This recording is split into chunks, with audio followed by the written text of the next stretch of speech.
பிரியமானவர்களே, இயேசுவின் நாமத்தினால் உங்களை வாழ்த்துகிறேன். ஏசாயா 40வது அதிகாரம் 28வது வசனம். பூமியின் கடையாந்திரங்களை சிருஷ்டித்த கர்த்தராகிய அநாதி தேவன் சோர்ந்து போவதுமில்லை, இளைப்படுவதுமில்லை. இதை நீ அறியாயோ? இதனை கேட்டதில்லையோ? அவருடைய புத்தி ஆராய்ந்து முடியாதது.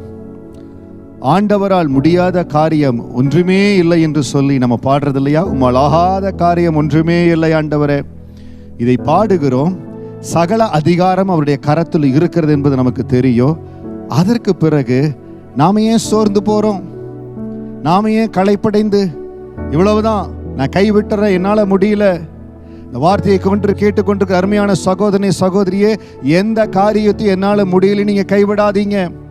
இந்த காரியத்தை என்னால தொடர்ந்து செய்ய முடியாது, இந்த டாஸ்கை என்னால தொடர்ந்து செய்ய முடியாது, I am going to give up. தயவு செய்து அப்படி செய்யாதீங்க.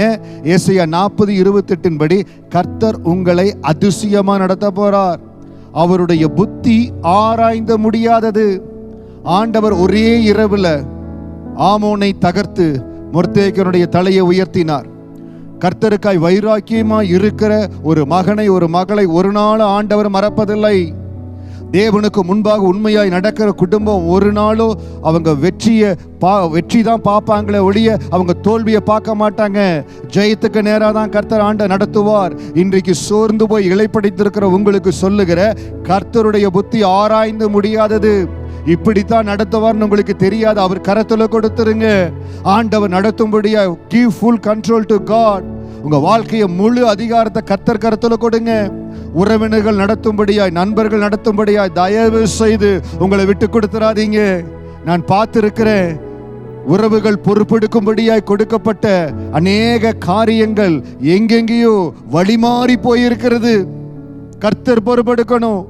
தொழிலா இருக்கட்டும், நம்ம செய்கிற வேலையா இருக்கட்டும், பிள்ளைகளுடைய எதிர்காலமா இருக்கட்டும், கர்த்தருடைய ஊழியமா இருக்கட்டும், தேவன் பொறுப்பெடுக்கணும்.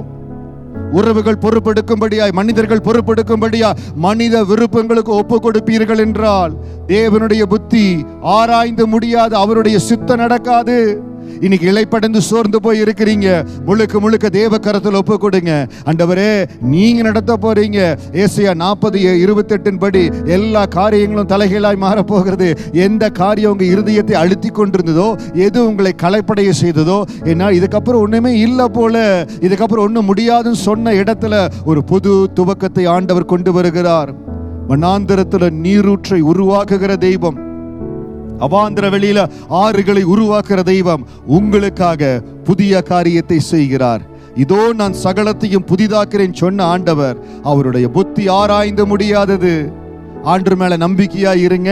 புதிய பாதைகள், புதிய வழிகளை கர்த்தர் உங்களுக்காய் உருவாக்குகிறார். அவருடைய புத்தி ஆராய்ந்து முடியாது. எந்த வகையிலிருந்து ஆண்டவர் ஜெயத்தை கொண்டு வருவார் உங்களுக்கு தெரியாது.